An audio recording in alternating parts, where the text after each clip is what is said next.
I think we can start. So, hello, welcome to ETHWarsaw Meetup. My name is Warszawska and I'm co-founder of ETHWarsaw Foundation. And I would like to welcome you to the next meetup. So, as you know, we already had meetups and conference in the previous year. Today we have meetup number 7, and it's already known that the next meetup will be in April. And of course, you probably know that we'll have conference and hackathon in September, so I hope you will be there. And as always, I would like to thank Ethereum Foundation for being our sponsor of this meetup. Thank you, Ethereum Foundation. Oh, there is camera. Okay. All right, so let's see agenda for today. We are hosting Damian Rusinek today, and he will tell us about security signs of Web3 bridges. After Damian's presentation, we'll have pizza, beer, and networking, as always. All right, but I would like to also kindly ask you to help us improve ETHWarsaw Meetups, so please scan the QR code and give us your feedback. There's short form, a very short form, so it will take you like 2 minutes to fill, and we'll really appreciate that. And another thing, we are calling for speakers. If you would like to talk to us a little bit, be a speaker on the next meetup, then please go to our webpage and then fill the form, click button, apply for speaker, or apply for speak, I don't know, I don't remember, and fill the form, and we will probably reach out to you soon. All right, so please enjoy the meetup, and Damian, it's your turn. Thank you.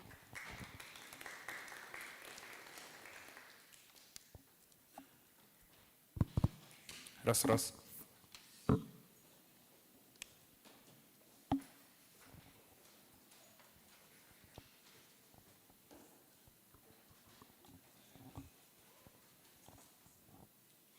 Okay, it works. Thank you for invitation and introduction. As it was said, my name is Damian. I'm the managing partner and security consultant at Composable Security. And today I'd like to show you some wrong practices that were used by the Web3 bridges. If you have any questions, like quick questions, interrupt me and I'll try to answer quickly. If you have some questions with longer answers, let's keep it for the networking phase, okay? And I'd like to start with a question to you. Who of you have been using Web3 bridges? Please raise your hand, okay? And is there anyone here who was building or integrating with Web3 bridge? Okay, cool, we have a few people, great. Okay, so I'll start with some numbers, and it looked like before Euler, maybe now it changed a bit, but before Euler hack, most of the funds that were stolen, hacked or whatever, were from Web3 bridges, and it's by token terminal, and it's from late 22. And of course, it's quite obvious, right? Because there is so many liquidity there, so many assets, and this is a nice pie for the attackers. And that's why it was quite interesting topic for me to check, to see what was the problem, try to find the problem, and try to find the solutions for these problems. And today I'd like to show you 6 categories, which I called sins, that were in Web3 bridges last, let's say, 2 years. So I'll start with very quick description of how bridges work. Then we'll go through those sins, and I'll try to show you how to keep them secure, okay? How to learn from the mistakes of other people, because this is the best way to learn. So let's start with the bridge. The bridge, put simply, is something that allows you to transfer some assets from one chain, source chain, to the destination chain. So we need 2 chains. Then we need some users, and usually users are people. So basically, you want to transfer some money, some tokens, or to get some native cryptocurrency on the destination chain, to go on on there to make some other calls. But also another kind of user that uses Web3 bridges are protocols, so DeFi applications. For example, aggregators that want to transfer their liquidity on the other chain because they have better APY there, right? To do that, we need some infrastructure. So we have to somehow relay these calls on the destination chain that were initiated on the source chain. And sometimes, quite often actually, oh sorry, I'm one slide behind. And sometimes we need also operators. So this infrastructure is not like working on its own, while it should be, and that's what we want to achieve, to be trustless and decentralized and actually not needing any people to run it. But usually there are some operators that have to somehow make these calls on the destination chain. And in some cases there are also liquidity providers, because we have like different types of bridges. One bridge would allow you to get the same original token on the destination chain, while the other would allow you to mint their wrapped token for the token that you are transferring. And also what's important here to note is that we do not cross-transfer only tokens or native cryptocurrencies. What we also can cross-transfer is the function calls. So this is called here X-call, cross-call. This type of bridges are sometimes called with different names like cross bridges, cross calls, whatever. But you have to remember that the bridges are not used only to send tokens, but also to make calls. For example, if you have a protocol that you put your money into, and it wants to use your money on the other chain, they can make a cross-chain call to send your tokens to their vault or somebody else's vault on the destination chain. All right, this is the very brief description of how bridges work. So now let's move on to the worst practices. And the first sin I enumerated here is the very well-known improper key management. And the first case is Harmony bridge. Harmony bridge used multi-sig 2 of 5, which means that when you transferred your tokens, there were operators and there were 2 required signatures to unlock the tokens on the destination chain. And 2 of 5, which means there were 5, let's call them people. It can be like computers, institutions, whatever. Let's call them people. There were 5 people, and any two of them had to sign this unlocking message. So when 2 of people signed that, they could unlock your tokens on the destination chain. And actually, we don't know much how the keys were leaked here, but also the team said that the keys were doubly encrypted and they used key management service, but they didn't know how it was leaked. What we know was that it was Lazarus Group, and they just took this money and didn't say how. My 2 possible guesses were, the first one is the keys were leaked in plain text, so somebody was trying to use it, maybe manually, maybe saved it on the disk, decrypted for a while to use it, and that's how it was leaked. Or the Lazarus Group got access to the key management service, or maybe other, let's say, oracle that allows you to sign messages without even leaking the private key in plain text. Another case was Ronin, which was more interesting because we know more how it happened. So basically, Ronin was a bridge that had the same architecture. They had multi-sig, which was 5 of 9, which seems better, right? So we need 5 people now to sign this unlocking message. However, Sky Mavis, well, this bridge was used by Axie game to operate this game and Sky Mavis was a company that was running it.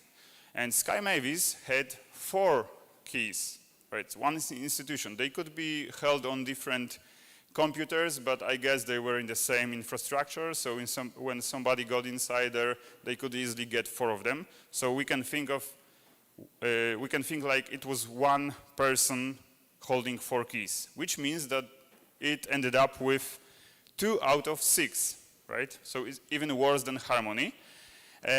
And what's even more interesting is that on December 21, right? Yes.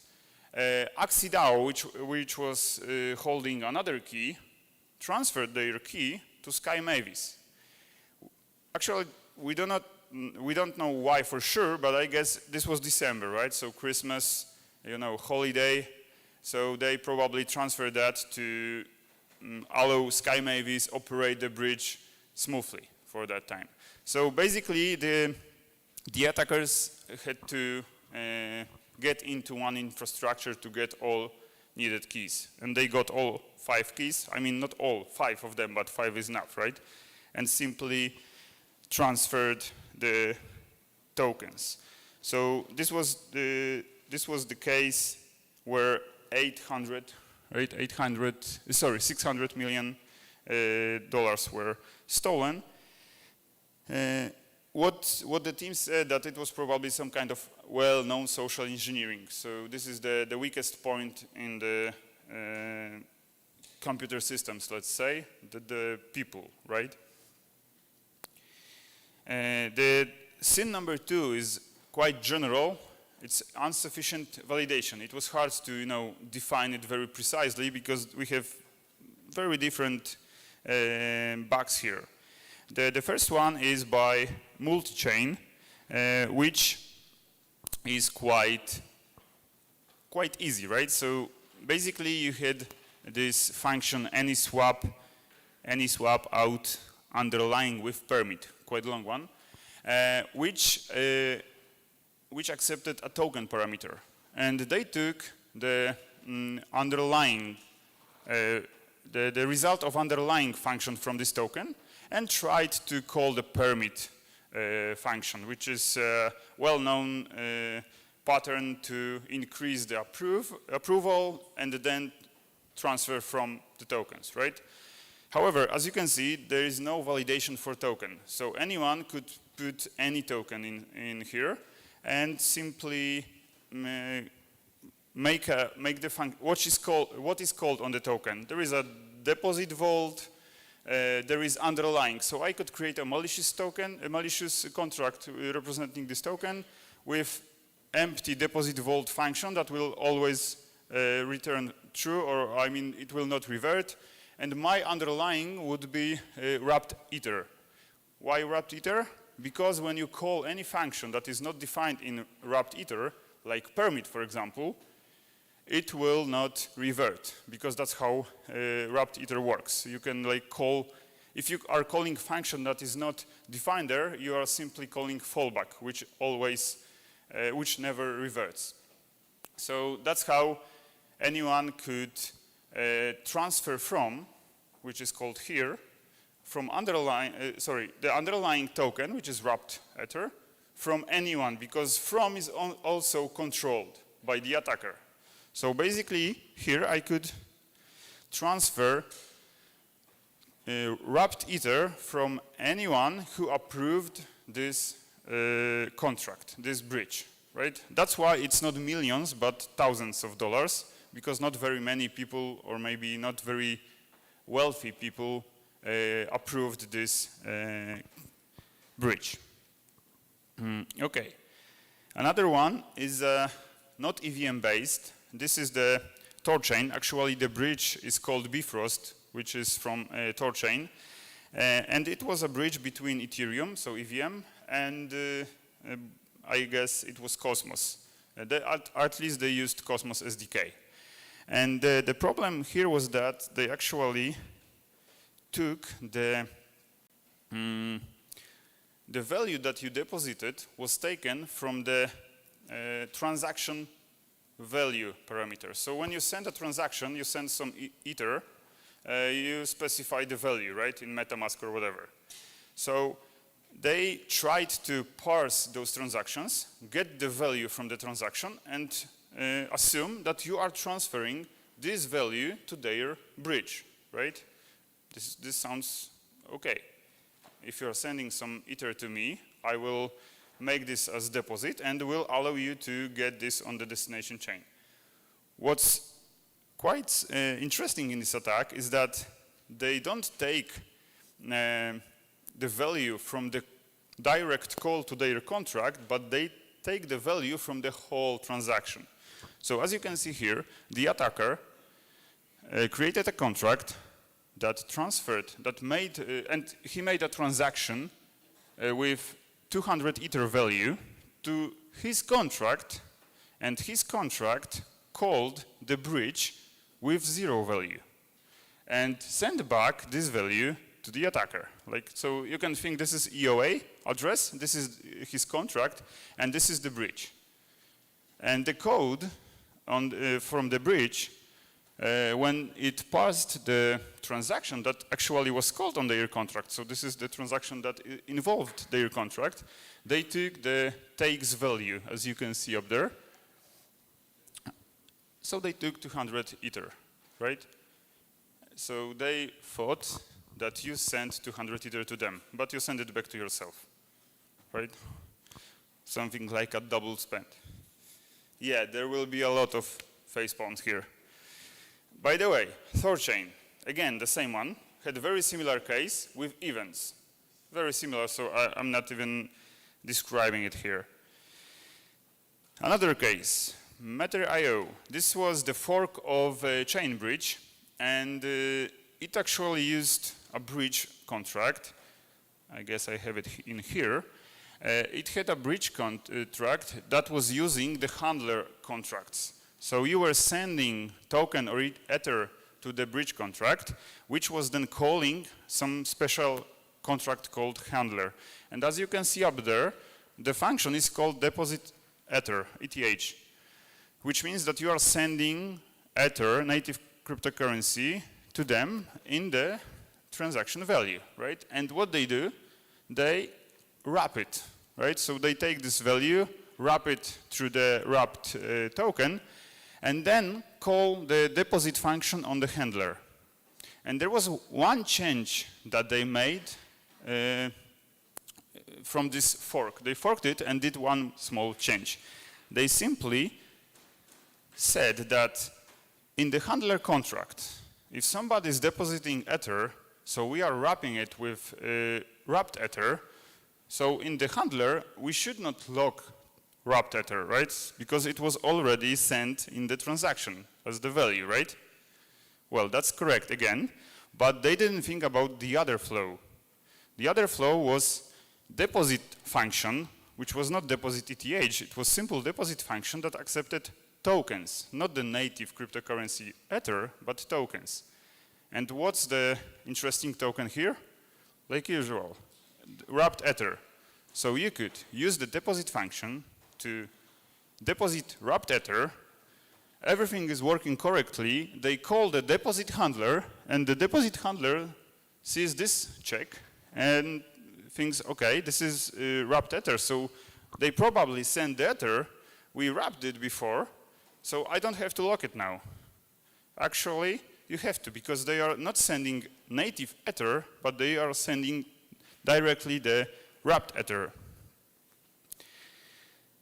Okay, another one, a bit different one, and this is not actually the bridge. This is the back in the protocol, LeafFi. I can't remember their initial name because they changed it. This is the aggregator, not aggregator, this is the project that allows you to do cross transfers, whatever, but they have many different bridges that they integrated with, so you can select one, like the cheapest one, the safest one, and they do this, all this information, they give you all this information, which is the best option. Sounds like aggregator. Well, okay, maybe. Actually, I don't know the exact definition of aggregator, so if you are sure that's aggregator, it can be All right, so what was the case here? You could actually, before transferring the tokens or the cryptocurrency through some bridge, you could swap these tokens to another token and then swap it. So basically you have like wrapped Ether, you want to swap it to USDC and you want to cross-transfer USDC, right? So you can use their function to swap it and then any bridge that they integrate with to cross-transfer it. And as you can see here, there is a swap data struct which is in the function parameter. This is actually internal, but believe me that you could control this parameter. And they didn't verify or validate the struct fields like call to and call data. What does it mean? It means that you could actually make them call any contract and any function from this contract. So what the attacker did was they actually transferred from all the victims that approved this aggregator, right? So this is very similar to the previous case, and again, that's why it's not millions, but thousands of dollars. Sin number 3, insecure upgrades. And here we have quite known Nomad Bridge, which, well, why upgrades are dangerous? Because you may make a small change in your protocol with an upgrade, right? Very small, like add new function, whatever. But with this upgrade, you can actually change a lot of different flows, business flows in your protocol. Because if you add this action, you have to think of when is this action used, in what flows is this function used, what flows that were not using this function because she was not there could now use this function. Like you have to think of what components does this small change influence, right? And here we have a example of the bad upgrade. Okay, so basically, if you wanted to transfer some tokens here, you have to first ask the contract to calculate the root hash of your message.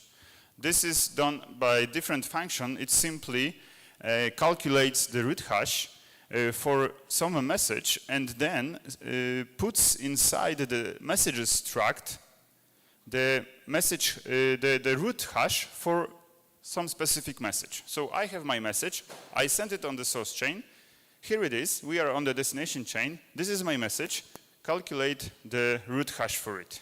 Okay, this is fine for now. What's next? I'm next calling this process function when to which I pass my message, and this process function checks what's the root hash of my message, right? It takes it from the messages struct mapping and calls the acceptable root function. And here is this function. So this bridge works like they update the roots that are accepted, root hashes that are accepted after some bunch of transactions that were cross-transferred. And if my function ends up with accepted root, then it's fine. It's accepted and processed, right? How is this? Well, actually, what happened here? When they did an upgrade, they had a function that should be called to initialize the upgrade. And one of the statements here is that we are accepting this root, right? So now this root will be set as accepted in the confirm add, which is used here, right? In this acceptable root function. And now the root cause was that they passed 0 bytes, hash equal to 0 as the accepted root. And sometimes we may think, should we check whether the parameter is 0 and revert in that case? Well, yes and no. This is the argument why we should. Because what happens now? People are calling, I'll come back here, people are calling this function. They don't do anything else, they just call this function. Why? Because if you haven't tried to calculate the root of your message, the messages mapping will return 0, right? So the default version, the default value for any mapping that was not initialized, for any key that was not initialized, is 0, right? So the process function will always check whether the 0 root hash is accepted. And they just accepted that, right, in this upgrade. And what happened next? Actually, people were like running because they saw that there are so many process calls that are not reverting and that are transferring money. So you could even think of what's going on. You don't care. You just see that it works. So what do? You copy paste it, right? And that's why so many people were doing. They had no idea what they are doing, but they were getting money, right? Maybe this was white hat, but I guess it wasn't. It were people who were trying to get some stolen money. All right.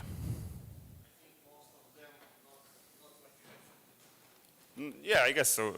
Like we've seen great white hat movements, but they are usually a bit more coordinated. Okay, the next one is the KuBridge, which had very similar case to the Matter.io. So they also had this KuBridge contract that called the deposit on the handler, and they were working correctly. They didn't have that bug with checking whether the token is wrapped token and not locking it, but they made a mistake after they added new function. They didn't have this deposit ETH function at the beginning. Then they added it. So they thought, we do not need to handle wrapped Ether through this handler anymore and through deposit function anymore, because we have a special function for that, deposit ETH. So they updated the resource ID to token contract address is basically they tried to turn off wrapped ETH here, because this was the address of the token, of wrapped token, I mean their address of the wrapped token, and they put 0 in here.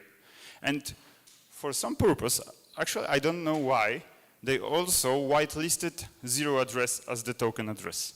Probably because they had to do it to handle this native deposits of native cryptocurrency, of Ether.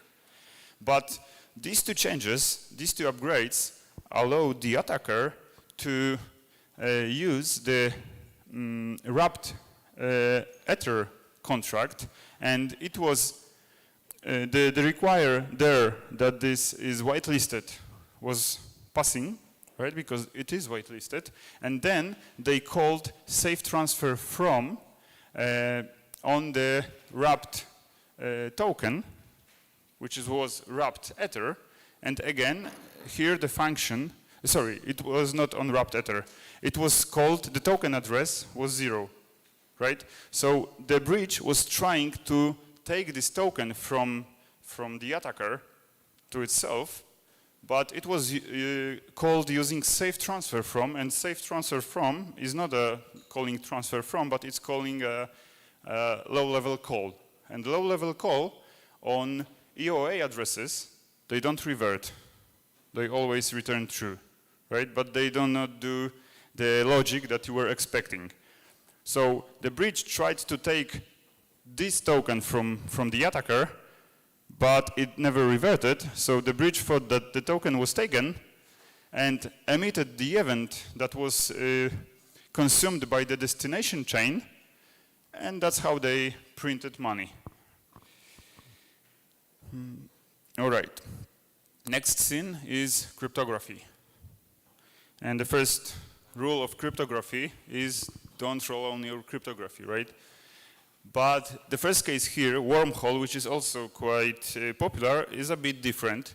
And it was on Solana. So this was the bridge between Solana and Ethereum. And the code of wormhole was simply checking the signature of the message. So there was a message, give this money to this person. Okay, is it signed by validators? Here are the signatures. Okay, it's signed by correct validators. Let's move the funds. And what was the problem here? The problem was that they didn't check the signature or actually call the cryptography on this curve by their own contract, but they used at least they thought that they are using the precompiled contract for this curve SECP 256K1. And the root cause here was that they were trying to get this contract to calculate these points using load instruction add. And if you look in the documentation, you will see that this function is deprecated because it's unsafe. And you should use load instruction add checked or safe instead, right? So how the attacker abused this?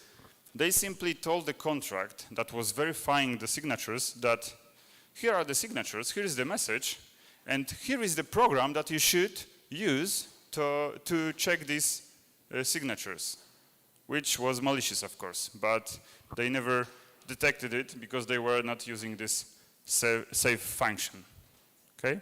So simply this function, the safe one, checks whether the contract that is pulled is the system contract. Like, for example, this one that they were trying to call. Yeah. And the next one, BNB bridge, is very interesting one because, yeah, so let's go through this one from the beginning. The BNB bridge, so Binance bridge was using, or is using, Cosmos IAVL library to work on the Merkle trees. Merkle trees is the structure that allows you to keep many different values that are held in the leaves of the tree in one value that is called the root. So we can simply calculate from all these values one value that's called the root.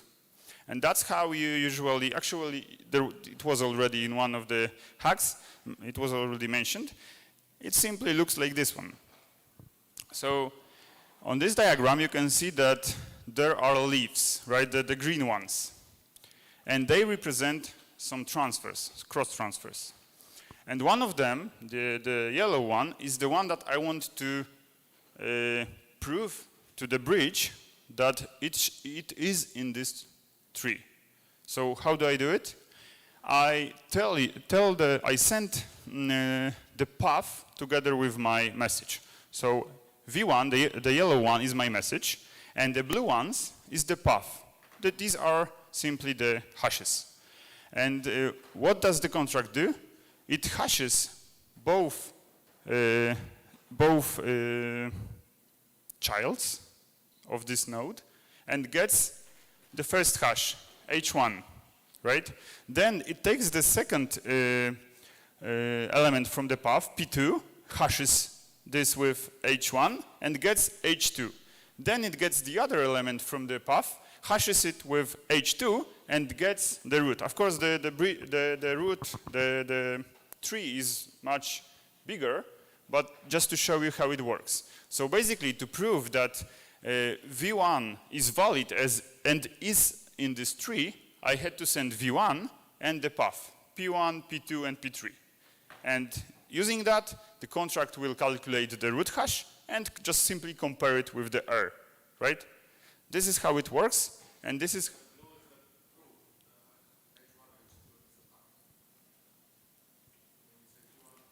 Okay, yeah. So Actually, I've seen different namings, but okay, so this one can be the proof, and you calculate the path.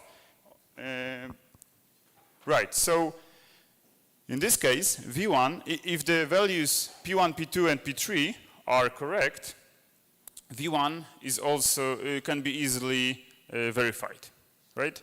And what happens if you try to verify multiple leaves, multiple transactions? So I have V1 and I have V2, V3, and so on. So the first one is verified up to the root hash. The second one is verified up to the path that was already verified. So for example, if V2 was here and I wanted to verify it, I would verify this one up to the root hash and this one up to this node, and wouldn't go further because, well, H1 is already verified, right? So I don't have to go again through this path.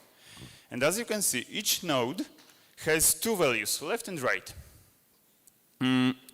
If it's on the right side of the child's, so this one is on the right side, the right value is defined, and the left value must be null, and the opposite. So now the library that was used here was assuming that all these nodes have either left side defined or right side defined, but never both. The library assumed that, and they put that in the documentation, in the comments, and so on. While the BNB bridge, who was using this library, they didn't check that. So they assumed that the library does that, okay? And that's why this situation was actually accepted, right? Here you can see, this is the malicious transaction, which is not in the tree. But I have my path, my proofs defined. This node has the left side defined, and it's legitimate. It allows me to go up to the root. But now, when I try to verify this one, I will use its right value, right? So, and if it's correct, and it is correct because it's simply the hash of this transaction, it will check that, okay, the hash is fine, this is P2, P2 has already been verified, so this is a valid transaction. And this was the case of BNB Bridge, which is quite sophisticated. We actually had an article about this, so which explained it like AMP5, which you can find in here.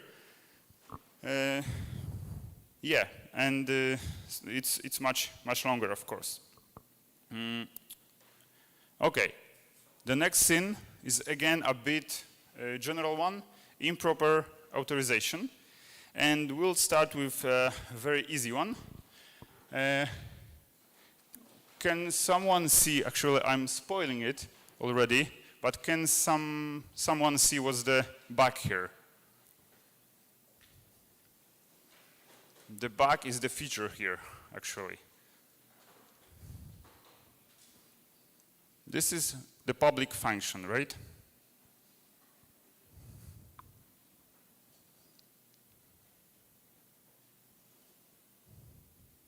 So you are not sending from yourself, but you are sending from anyone who approved? Yeah, exactly. This parameter from is never validated, like in the first example I've shown today. And so basically there is a function that allows you to send from anyone, right? This is this function, transfer from anyone to this bridge contract. And yeah, okay, so you can say that actually you're not stealing it. You are sending it from the victim to the bridge, right? But actually this is the first step. The second step would be to take this amount that was transferred to the bridge and transfer it to yourself on different chain, right? So this is basically like getting somebody's funds. And again, here there is one limitation.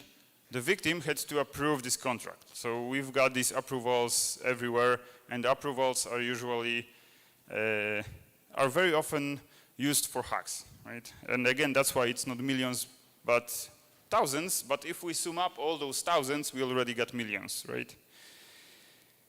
Yeah. This was the first one, and that was chain swap. This is the other one. It's also chain swap a week later. In here, we have, okay, so I'll briefly describe how it should work. You have a source chain where you send your tokens. It was deposit function, I guess. So you call deposit function, send your tokens, and what the bridge does is it simply increases your quota on the destination chain, and you can call the receive function on the destination chain to get your tokens. But if you do not receive it on the destination chain, you are simply providing liquidity on the source chain, right? So you are rewarded for that. And that's why you have to update the quota on each receive call, right? Because receive call calls decrease of quota, and when you call receive of quota, you call this modifier update auto quota. Okay, why? Because you have to update the rewards. Because you submitted, let's say, 100 tokens, you wasn't receiving it on the destination chain for a long time. So on the destination chain, they give you some 101 tokens. They give you 1 token as a reward because you were providing liquidity on the source chain. So this is, again, sounds cool and fine. But the question is, what happens if I was not using the deposit function on source chain, but I called receive on the destination chain, right? So, I mean, it shouldn't work, right? Because why would you call receive on the destination chain while you haven't sent it? And if we look in this auf quota function that is called in the modifier, so here is the modifier, it calls auf quota off, so it basically checks what's the auf quota of the signatory, so the person that signs this message. Well, to put it simply, here you have a calculation that tells you, okay, what's your balance? It's 0. What's your reward? It depends.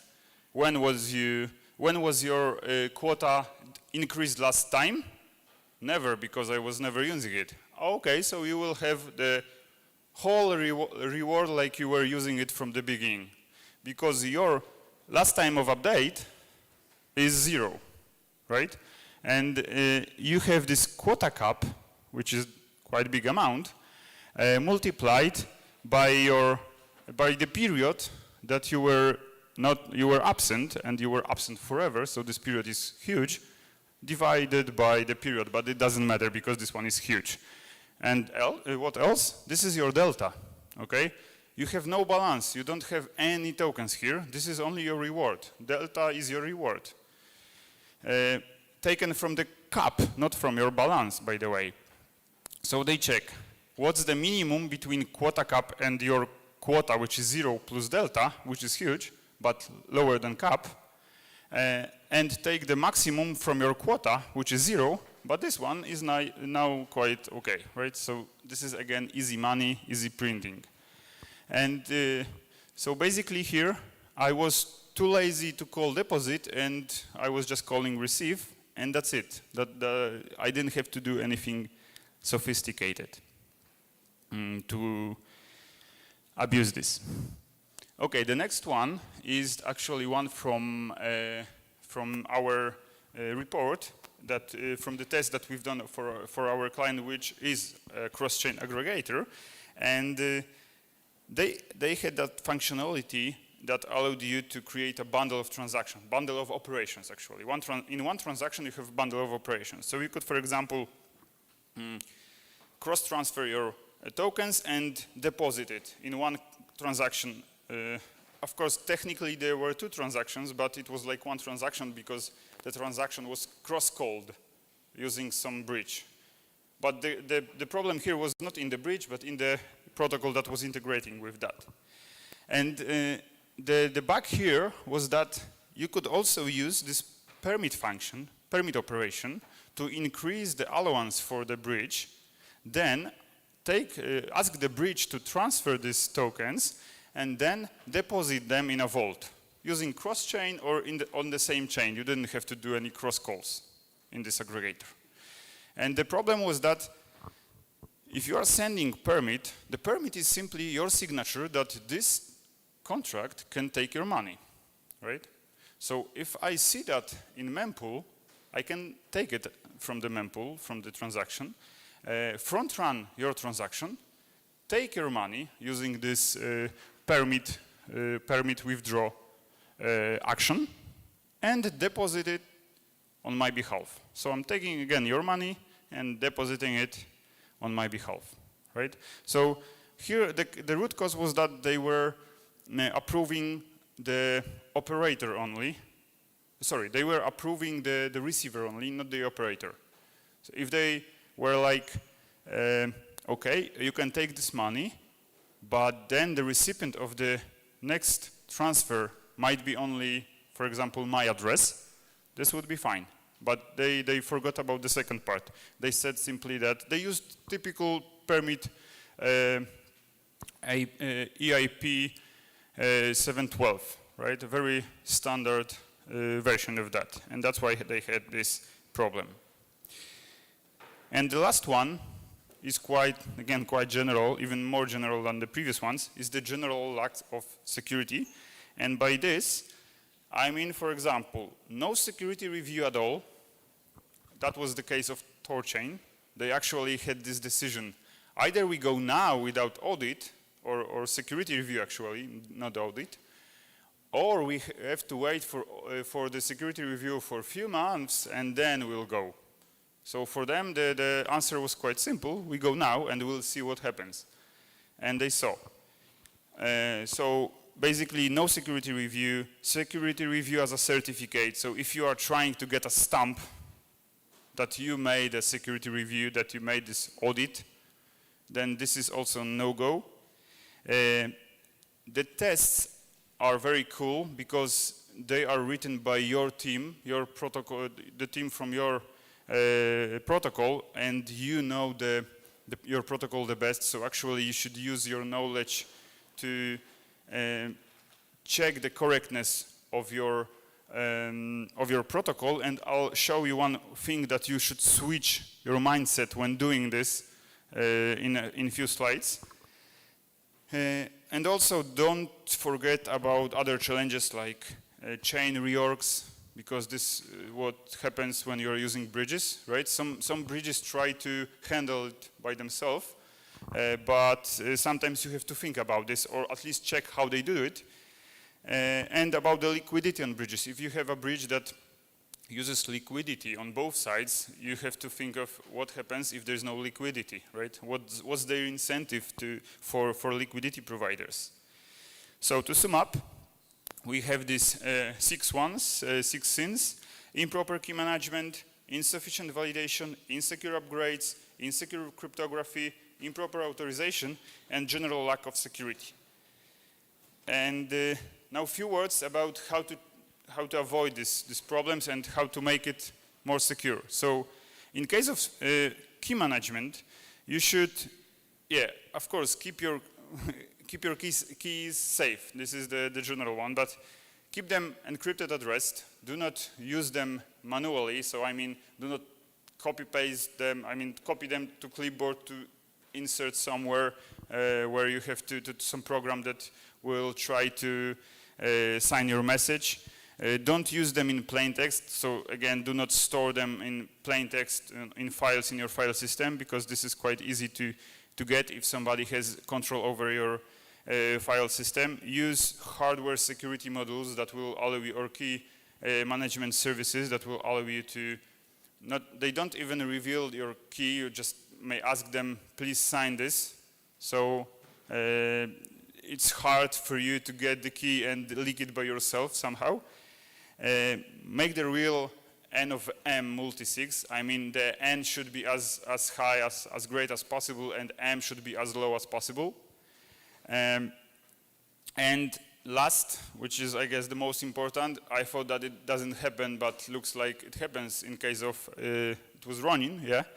Don't transfer your keys. If you want to add new person to your multisig or remove someone, do key resharing. There are protocols, cryptography protocols, that allows you to do it quite simple, but never do transferring the keys. Here's my private key, now you can use it. Okay, so this is really no-go. The second one is sufficient validation. So validate all your flows and parameters. Well, parameters is quite simple. So you get all your functions that are, you mainly focus on the public ones, even those that are authorized. I mean, they have some modifiers like only owner, because you also have to check whether this modifier is in place. So it's great to make a list, a matrix of functions and the roles that can call these functions, and then you can simply do the real audit of that, whether this is compliant to what you were trying to achieve. And validating all flows, this is challenging sometimes, well, quite often, but it's nice to write down the flows from the business logic perspective. What are the flows that are, and usually you are doing it because you are writing the tests, the optimistic tests, right? So the protocol should work this way, and this is cool, but you should think also about what if in this step the flow changes a bit. So can someone change the flow, right? And yeah, do your research about this challenging stuff like rebasing tokens, transfer fee tokens, double entry tokens, or wrapped tokens, which I call like dual character tokens. Protect external calls. So actually the good thing is that, for example, Slitter tool allows you to enumerate all these external calls that are there. Some of them are false positives, of course, but it's better to have all and some false positives, so you can check all of them, than have false negatives, right? Or not find them at all. And for example, for transfers, it's good to check the balances before and after the transfer, because it allows you to detect some transfer fee tokens, for example, or some malicious ones. However, you should also not allow to use your protocol for any kind of token, because this also is a risk to your reputation. Because even if you say that okay, use at your own risk, then somebody will use it in the harmful way, and you will be one of the victims of that. I mean that somebody will say that they use this protocol, right? Secure updates. So this is the thing that you should, which is quite often omitted, because what usually protocols do, they do the security review for the version 1, they do the security review for the version 2, but sometimes they forget about the upgrade script, to review the update script, like to check whether all those, the storage layout is the same, whether all parameters are set explicitly and with the correct value. And also it's great to write post-upgrade tests or make a regression testing, right? So we use the test from the version 1 because most of them, I guess, should be working on version 2 as well, just to check whether it might not even be a security issue, but it might be some functionality might be blocked, and using regression test you could find it. The cryptography. Of course, do not roll on your crypto. However, sometimes you have to. Well, we've got now all those protocols, projects that are working on ZK snarks, or in general, zero-knowledge cryptography, which is cool. But if you are not a protocol or a project that is focused on the cryptography, and you are not doing a product that is cryptography related, do not rely on your crypto. Use the well-known libraries. Read the documentation just to make sure that you're not giving some assumptions that they have the contra assumptions, right?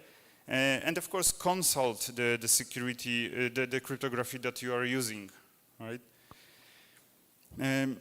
In case of authorization, yeah, so this is, it might sound quite simple, but authorize your sender.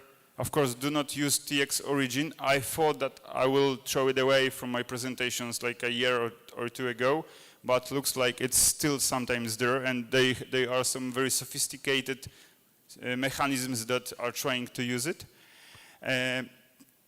Yeah, so handle with care those approvals. Watch out for approvals. Do not make your users to sign or to send these unlimited approvals. Try to either use permits or make the approvals only for the amount that you are trying to use now. I know it's a bit, it increases a bit the cost, but still it decreases the attack vector, right? And in case of general security, I said that I'm going to tell you about something that will allow you to use your own knowledge, your team knowledge, to put the security in your protocol on the higher level. And by that, I mean the threat modeling. Because this is, by the way, this is the QR code to the article that we've written, how to do threat modeling by yourself. Like you actually can start with your team. And this is the best way because your team knows your protocol, your product the best. And what they need only to change is to switch mindset and not focus on the optimistic flow, but try to break the flow, break the optimistic flow, and think about those abuse stories, right? So try not to be the person who is trying to use your protocol as it should be used, but be the person that is trying to use your protocol all different ways. And also, don't forget about Web 2. In case of bridges, that was the case of Harmony, of Ronin. They lost their keys. The keys were stored in Web 2 infrastructure, right? So nobody stores keys in Web 3, at least not in plain text. So in many cases, this Web 2 is forgotten and is not, its security is not verified. And also use well-known and great piece of security tools, like automatic ones, like for example, Slither is the best for the start, because this is like, you can use it very straightforward. Fuzzing is very great, formal verification is great, but it's the entry level is a bit higher. And also use, for example, SCSVS, which is created by our team. We are trying to cover many different bugs, risks that you can address using this checklist, because it has the form of checklist. So I guess that's it. If you have any questions, I don't know, should we go with questions now or? Okay, so if there are any questions, please. I guess everybody's waiting for pizza. I'm gonna be there, by the way, so if you have any questions but are very hungry, you can go outside and talk by pizza.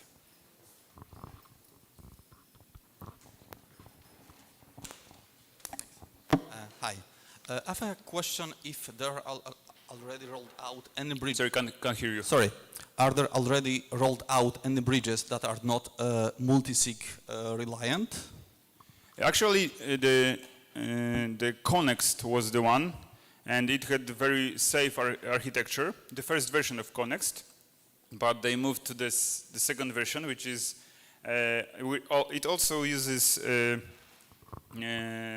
those canonical bridges, I guess. But the first version was like, it was peer-to-peer bridge. So you had to find someone on the destination chain, and you said on the source chain, I want to transfer these tokens. And this is my commitment. Somebody and you log these tokens. Somebody on the destination chain was doing the same, but from different ways. So I'm gonna swap my tokens with your tokens, and this is my commitment. And using these commitments, you could you could get your tokens on the destination chain, and they could get their tokens on the source chain. So yeah, there exists, but the downside of that was it was very slow. Like the performance of this bridge was very slow. That's why they moved to the version 2. Okay, thanks.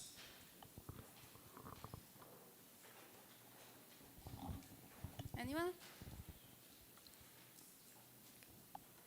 Okay, thank you.